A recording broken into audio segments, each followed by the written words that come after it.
اللہ کے نبی صلی اللہ علیہ وسلم نے فرمایا بین العبد و بین الکفر ترک الصلاۃ، بندے کے درمیان اور کفر کے درمیان حد فاصل جو ہے نماز چھوڑنا ہے۔ نماز چھوڑتا ہے تو مسلمان نہیں، کافر، اور اگر نماز پڑھتا ہے تو مسلمان ہے۔ اپنا جائزہ لے لیں کہ ہم صرف رمضانی مسلمان ہیں، تو رمضانی مسلمان ہیں تو رمضان میں ہی تھوڑی بہت برکتیں نازل ہو سکتی ہیں،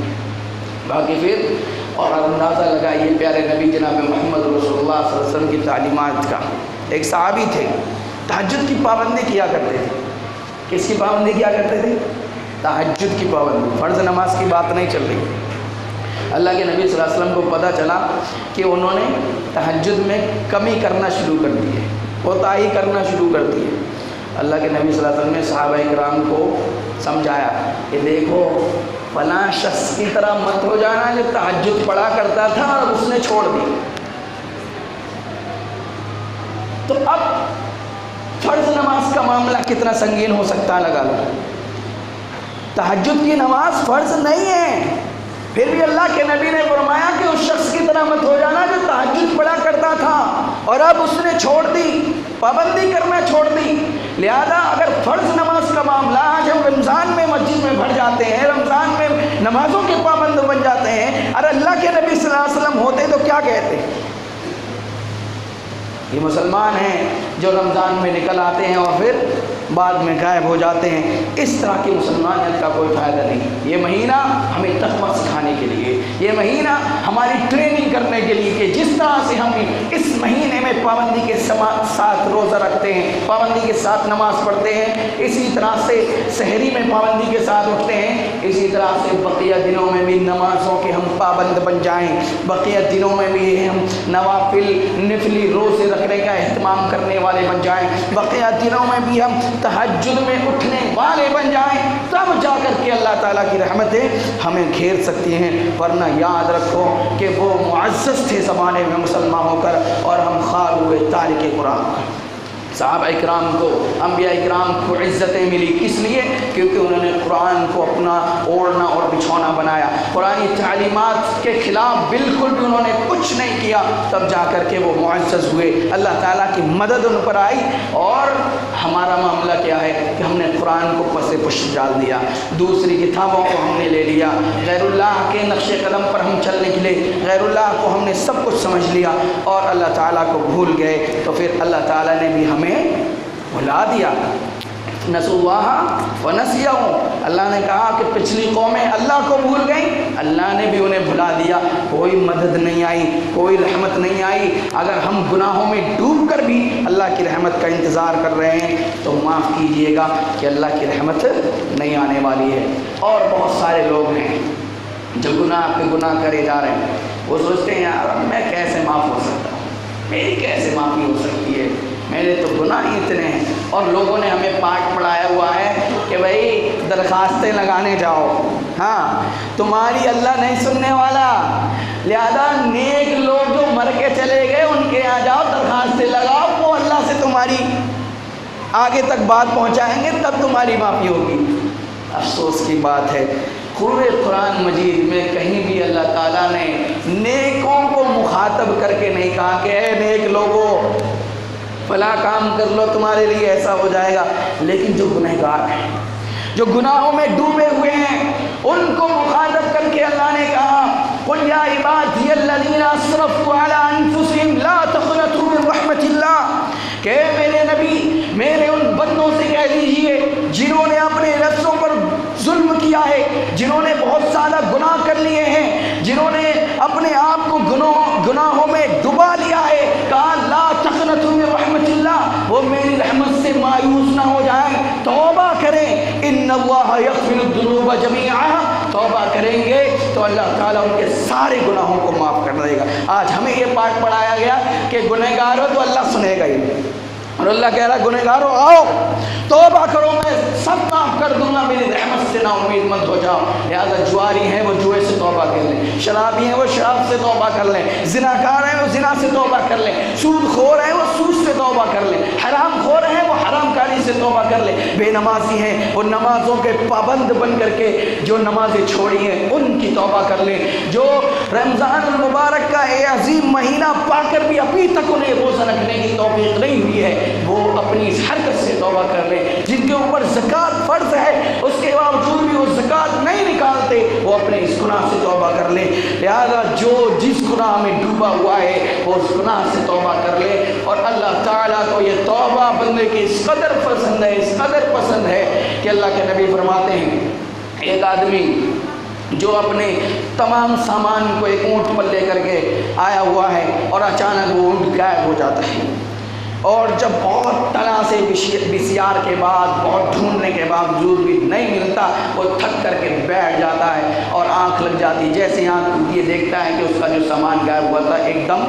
اس کے سامنے موجود ہے، تو اس کو دیکھ کر کے اس بندے کو جو خوشی ہوتی ہے وہ خوشی میں کہتا ہے اللہ تو میرا بندہ ہے میں تیرا رب، الٹا کر دیتا ہے۔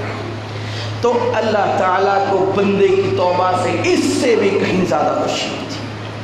لہذا ہم توبہ کریں، استغفار کریں، اللہ تعالیٰ ہمارے تمام گناہوں کو ضرور معاف کرے گا۔ اور توبہ کا ایک فائدہ میں آپ کو بتا دوں کہ اگر ہم توبہ کریں گے تو اللہ تعالیٰ ہمارے گناہوں کو نیکیوں میں بدل دے گا۔ اللہ اکبر، یعنی گناہ صرف مٹائے گا نہیں بلکہ گناہوں کو نیکیوں میں بدل دے گا۔ اسی طرح سے اللہ تعالیٰ کے ہم محبوب ترین بندے بن جائیں گے، اللہ تعالیٰ ہمارے دل کو ایک دم پاک و صاف کر دے گا، اور اللہ تعالیٰ اپنے عذاب کو روک دے گا، کیونکہ اللہ نے فرمایا وَمَا كَانَ اللَّهُ مُعَذِّبَهُمْ وَهُمْ يَسْتَغْفِرُونَ، جو لوگ استغفار کرتے رہتے ہیں، توبہ کرتے رہتے ہیں، اللہ ان پر عذاب نازل نہیں کرتا۔ لہذا یہ عذاب جو پھیل رہا ہے نا، یہ اس کی چپیٹ میں کوئی بھی کبھی بھی آ سکتا ہے، لہذا اس سے بچنے کا ایک طریقہ کیا ہے؟ توبہ، سچی توبہ، یہ نہیں کہ گناہ بھی کرنے کا ارادہ ہے اور توبہ بھی کر رہے ہیں، بالکل گناہ چھوڑ دیجئے، ندامت کیجئے، افسوس کیجئے کہ میں غلطی پہ ہوں، اور آئندہ نہ کرنے کا پختہ ارادہ کیجئے، تب جا کر کے آپ کی سچی توبہ ہوگی۔ اور پھر توبہ ہوگی تو پھر اللہ تعالیٰ فَقُلْتُ اسْتَغْفِرُوا رَبَّكُمْ إِنَّهُ كَانَ غَفَّارًا يُرْسِلِ السَّمَاءَ عَلَيْكُم مِّدْرَارًا، اللہ تعالیٰ آسمان سے تمہارے اوپر رحمت نازل کرے گا۔ وَيُمْدِدْكُم بِأَمْوَالٍ وَبَنِينَ، مال چاہیے اللہ تمہیں مال بھی دے گا، اولاد چاہیے اللہ تمہیں اولاد بھی دے گا۔ وَيَجْعَلْ لَكُمْ جَنَّاتٍ وَيَجْعَلْ لَكُمْ أَنْهَارًا، تمہارے کھانے پینے کا بھی بہترین انتظام کرے گا اور نہریں جاری کرے گا، باغات پیدا کرے گا۔ یہ صرف توبہ کے نتیجے میں ہمیں مل سکتا ہے، لہذا وقت اجازت نہیں دیتا، انشاءاللہ بلکہ گفتگو آئندہ ہوگی۔ اللہ تعالیٰ سے دعا ہے کہ اللہ تعالیٰ ہمیں اس رمضان المبارک کے آخری عشرے میں خاص طور پر توبہ کا اہتمام کرنے کی توفیق عطا فرما۔ اے اللہ ہمیں ہر قسم کے گناہوں سے نکلنے کی توفیق عطا فرما۔ اے اللہ ہمیں شرک اور بدعات سے نکلنے کی توفیق عطا فرما۔ اے اللہ تمام مسلمانوں کو ایسا بنا دے، کیونکہ اللہ کے نبی نے فرمایا من سلم المسلمون من لسانی و یدی، کہ مسلمان وہی ہے جس کی زبان سے اور اس کے ہاتھ سے دوسرے مسلمان محفوظ رہیں۔ آج ہم لاؤڈ اسپیکر بجا کر کے، میوزک بجا کر کے دوسروں کی نیندیں حرام کر رہے ہیں، اور انہی طریقوں کو دیکھ کر کے غیروں کو بھی نئے نئے طریقے سجائی دے رہے ہیں ہمیں تنگ کرنے کے۔ لہذا ہمیں چاہیے کہ ہم اس طرح کے طریقوں سے نکلیں جو نبی کے خلاف ہیں، جو شریعت کے خلاف ہیں، جو قرآن اور حدیث کے خلاف ہیں، جو اسلام کے خلاف ہیں۔ آج مصیبتیں جو ہیں وہ انہی وجہ سے ہیں۔ اللہ تعالیٰ ہمیں ہر قسم کے گناہوں سے نکلنے کی توفیق عطا فرمائے۔ اے اللہ تو ہمیں اس عشرے میں راتوں کو جگ کر کے 1000 رات والی رات، 1000 مہینوں سے افضل عبادت والی رات نصیب فرما۔ اے اللہ ہمیں اس رات کو تلاش کرنے کی توفیق عطا فرما۔ اے اللہ ہمیں اس عشرے میں اعتکاف کرنے کی توفیق عطا فرما۔ اے اللہ تو ہماری تمام چھوٹی بڑی نیکیوں کو قبول فرما، ہمارے ہر قسم کے گناہوں کو معاف فرما، ہمارے ہر قسم کے گناہوں کو نیکیوں میں تبدیل فرما دے۔ اے اللہ جب تک تو ہمیں اس دنیا میں زندہ رکھ، ایمان کے ساتھ زندہ رکھ، اور جب ہمارا خاتمہ ہو تو ایمان پر آمین۔